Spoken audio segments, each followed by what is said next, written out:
ukeneye kwamamaza kuri iyi channel hamagara 078661550224. Nyakwigendera Pierre NKURUNZIZA wahoze ayoboye igihugu cy'u Burundi witabye Imana ku myaka 55 y'amavuko. Uyu munsi tariki 26 Kamena 2020 nibwo ashyinguwe i Gitega mu mujyi wa Gitega.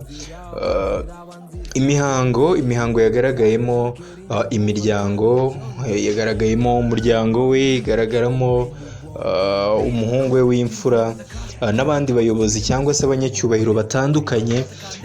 Imihango nyine yabereye i Gitega. Abarundi benshi bagaragaje ko batewe agahinda n'igenda cyangwa se n'urupfu rw'uwahoze ayoboye iki gihugu cy'u Burundi, nubwo benshi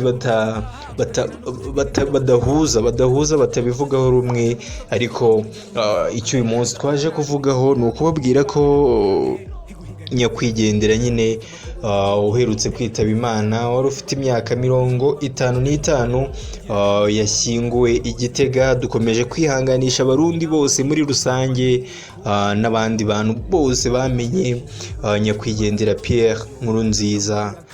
Tuvuge duti iruhuko ridashira. Nivuga Ngingo TV, mwibuke gukora subscribe.